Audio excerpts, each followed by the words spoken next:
everyone. My name is Livia WRIGHT.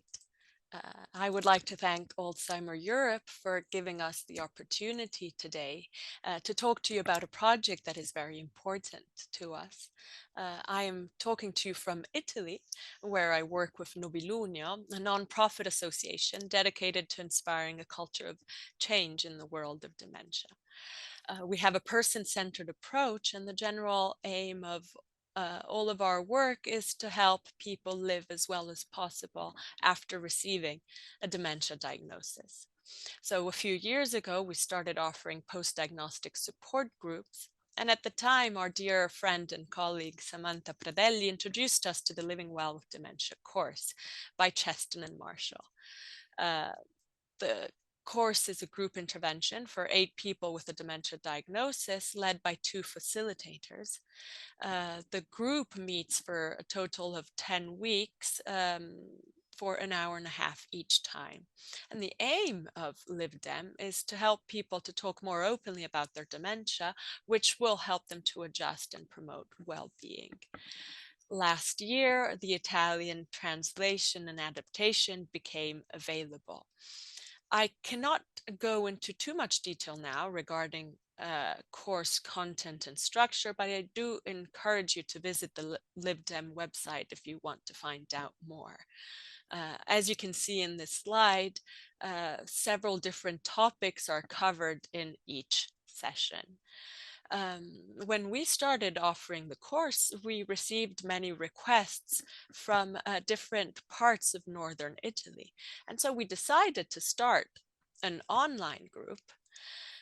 This has had already been done before by some groups in the UK, and the guidelines are published on the LiveDem website. When we started, though, we felt that we had to make even more adjustments to ensure that the course was adapted to the needs of our group members and our specific culture. In fact, dementia stigma is still very strong here in Italy, and we felt that we had to take it slower than the courses, LiveDem courses in the UK. So here you can see a typical Zoom meeting with Christian Leorin, our president and speech therapist, and myself. I'm a psychotherapist. This is what our meetings online looked like.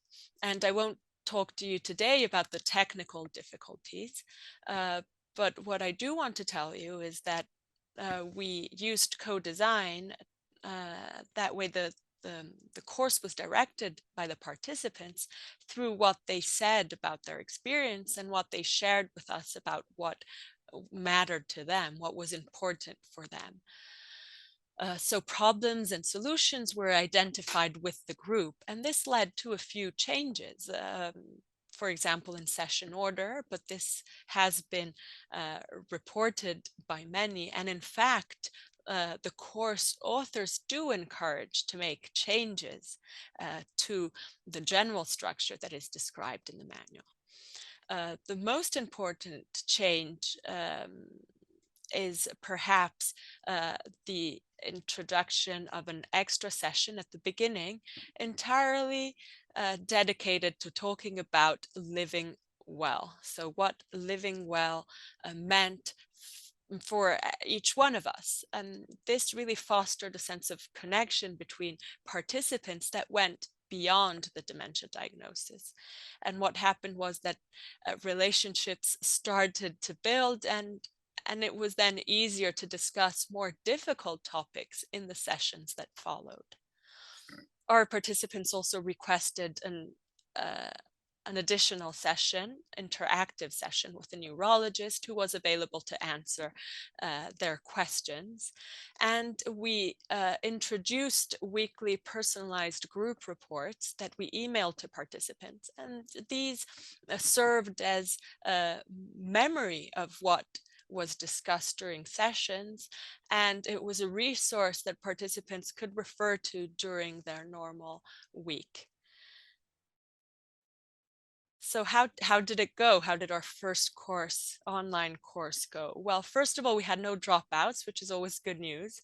And we had a total of 2 skipped sessions, so a 97.5% overall attendance rate.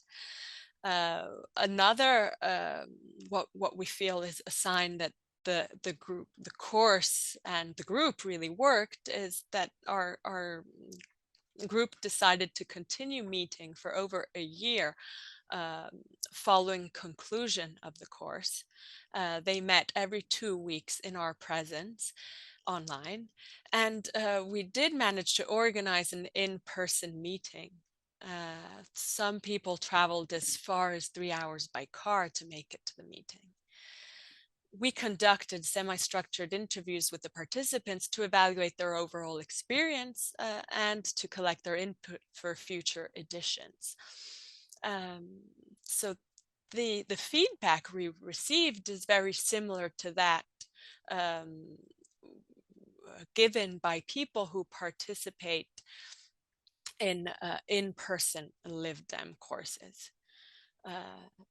So the course did help some participants react. They were happy to be part of a group where people understood what they were going through. They were happy to talk about what was happening to them, and they described feeling engagement, connection, and sharing within the group.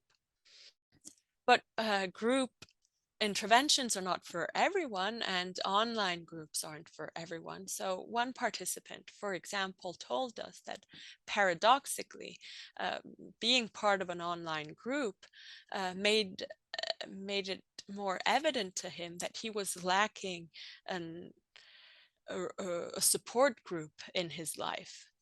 The title of this conference is Building Bridges, and we do feel that we need to make a big effort in future editions to build bridges between this virtual intervention and participants' life. So we need to find online appropriate ways to encourage generalization of the benefits that were described, that were present in the group, but did not necessarily um, generalize to other areas of the person's life. For example, the relationship with family members or society, their community in general.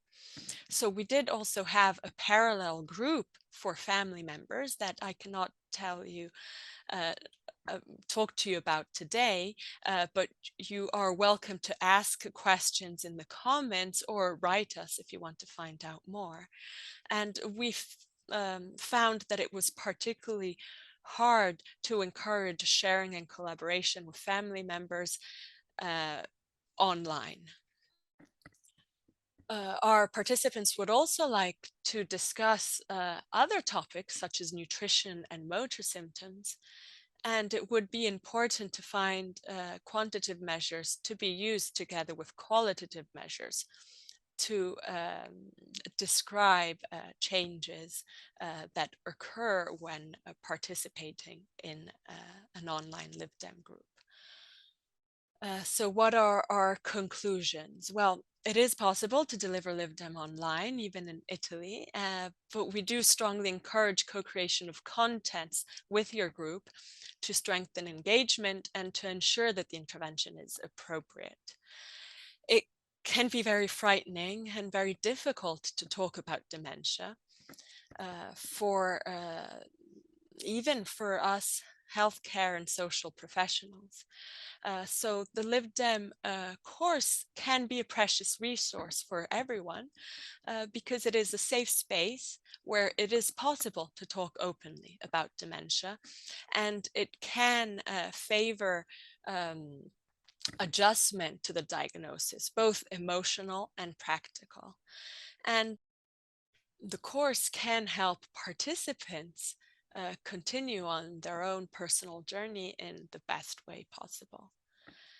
On behalf of our whole team, I thank you for listening, and I wish you a nice time at the conference. Grazie.